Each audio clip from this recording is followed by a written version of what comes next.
Yo, what is going on, everyone? My name is Nick, or the Notorious Fantasy, and in today's video, we are going to be talking about my Week 4 defenses to stream for fantasy football in 2020. We are going to be going over 5 defenses in this video that I believe are going to be streamers for week number 4. Now, actually, the first 3 I'm very confident in. The last 2, it seems like this week we are having matchups that are much tougher to kind of dissect for defenses that I feel are going to be more readily available in your fantasy football league. So this week has been the hardest out of the most to find 5 good defenses to stream for the week, so I'd obviously prefer to get one of the first 3 that we are going to go over inside of this video. So before I get into the video, I'd like to ask if you guys do end up enjoying this video to please make sure to hit that subscribe button down below. Not only is it free, I put out content every single day to help you guys win that 2020 Fantasy Football Championship. Real quick, before we get into it, I'd like to give you guys a word from my friends and my sponsor over at Manscaped.com. I'm wearing the shirt right now. It is amazing. Manscaped.com is the best way to shave your nether regions, shaven downstairs. It is a great time using that thing. It has anti-nick technology, so you're not going to be cutting your nuts. It's not going to look like you murdered someone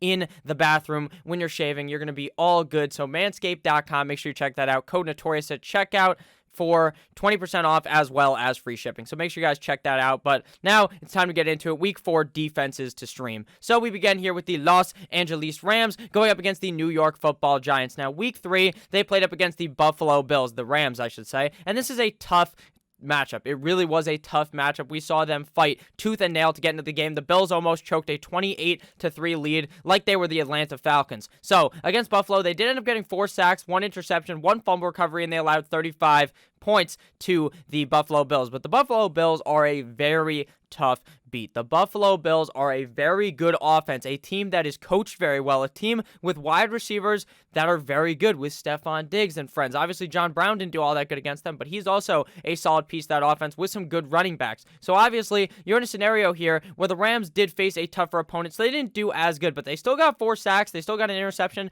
and a fumble. Now they're playing up against the New York Football Giants this week. And what do you guys think about the New York Football Giants? I assume, unless you like the Giants, you probably think they're really fucking bad. And even if you do like the Giants, you know that they're really fucking bad because they are not very good at all. That offensive line is going to get bent over and fucked repeatedly. That offensive line is terrible. Now, the Rams' defensive line is amazing. They have Aaron Donald and friends who are going to get there to the quarterback and slam Daniel Jones into the ground and eat him for breakfast. Last week, the 49ers defense played against them, right? And we were talking about all week, oh, the 49ers defense, they're really beat up, right? They lose Bosa. They lose another piece, Solomon Thomas, I believe, to that defense. And then out of nowhere, they just eat Daniel Jones for breakfast. Again, just like what I believe is going to happen here with the Rams. The 49ers up against the Giants in New York. 2 sacks, 1 INT, 2 fumble recoveries, 9 points allowed. A defense that was beaten, destroyed, had no one really there. Well, they still obviously have the names there, but they don't have as many of those great players, and it did not matter because the Giants' offense is just fucking atrocious. They don't have Saquon Barkley. It's going to look like a shit show this week for the New York Football Giants. I think the LA Rams are definitely, in my opinion, the best defense to pick up for week numero 4 of the 2020 fantasy football season. Next game here, we got the Denver Broncos going up against the New York Football Jets. Now, this is the Thursday night special. This may be the most boring game you'll ever watch on Thursday night. I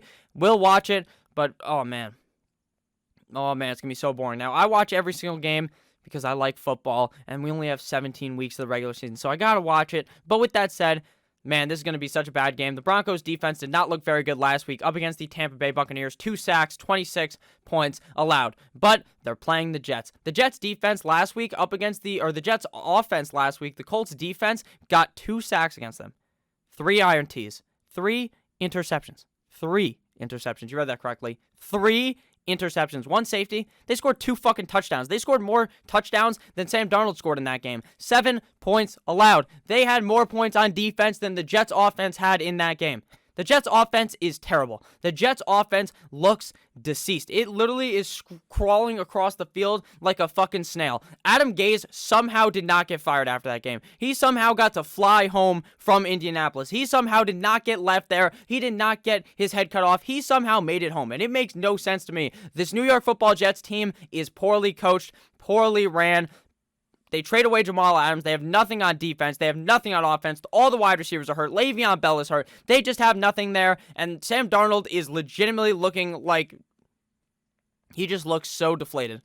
I made the joke on Twitter that Sam Darnold looks like a football in New England, because that's how fucking deflated the guy is. He just looks like he has no clue what's happening now. He's seeing ghosts times a million because there's no one out there for him to throw the fucking ball to. I feel bad for the guy, even as a Dolphins fan, and I hate the Jets. But with that said, this Denver Broncos team is going to roll the Jets. They are going to roll the Jets up and smoke them like a blunt inside of Snoop Dogg's house. Denver Broncos are going to roll them. The Jets defense not going to do anything in this game. The Broncos defense is going to do something. Now, the Jets defense may actually do something in this game because I think the Jets defense is good enough to play good up against a bad Denver Broncos offense. I expect this one to be a snooze fest where both defenses are actually pretty good. So speaking of both defenses, we got the New York Football Jets here going up against the Broncos. Now, I understand the Jets don't have the greatest defense. They don't even have like a top 20 defense in the league, but it's not going to matter at all. Week 3 up against the Indianapolis Colts, they got rolled. They didn't get a sack. They didn't get an int. They didn't get a fumble recovery. They didn't do any of that. They just allowed 22 points because the game was high scoring because, like I just talked about before, the Indianapolis Colts defense scored 2 touchdowns. Now, week 3 from the Tampa Bay Buccaneers defense against the Denver Broncos, they had 6 sacks, 2 INTs, 1 safety, and 10 points allowed. Now, I understand.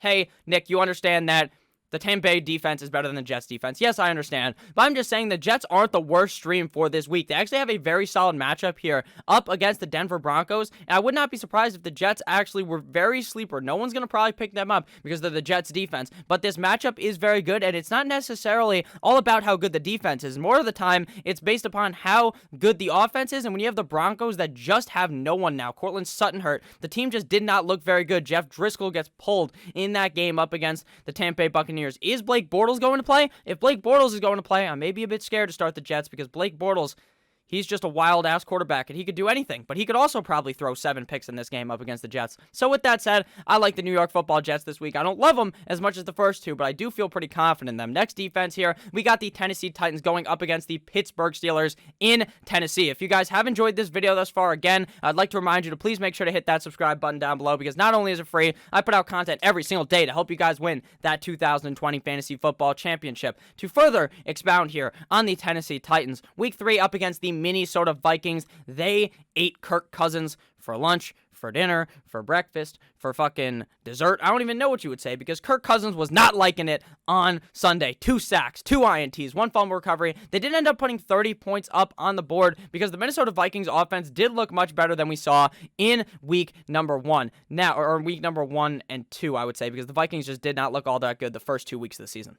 Now the Titans go up against the Pittsburgh Steelers. And I understand the Steelers do have a good offense and a pretty good one at that. Last week, the Texans defense, which nowhere near as good, in my opinion, as the Tennessee Titans, allowed just 2 sacks, and they got 28 points allowed against them in that game. So the Steelers clearly do have a good offense, but with the Titans' solid defense, I believe this one is not going to be that high scoring of a game. I believe picks will be thrown. Sacks will definitely happen. Now, if you think about it, Big Ben really plays much better at home, and this game is in Tennessee, so that also kind of moves my opinion on the fact that the Titans' defense will be pretty solid this week, even higher. I think that the Tennessee Titans definitely have a solid start this week, but again, this week not as filled with guys that you're going to be able to pick up off the waiver wire and start at the defensive position, or not as good of starts, I should say. And the final one here, we got the Dallas Cowboys going up against the Cleveland Browns on Sunday. Now, week 3 up against the Seattle Seahawks, the Dallas defense did not play all that well, and the defense just has not looked as good as it looked last year. Obviously, due to losing key pieces like Byron Jones on that defense is obviously going to make them play worse. But week 3 up against the Seattle Seahawks in Seattle, they had 4 sacks, 1 fumble recovery, and 36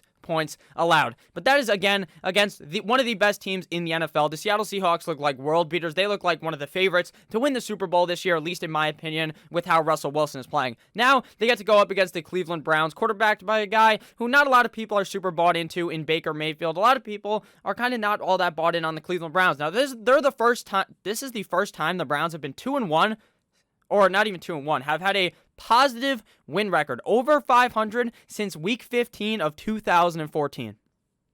Week 15 of 2014. I was a freshman in college, or not in college, in high school when that happened.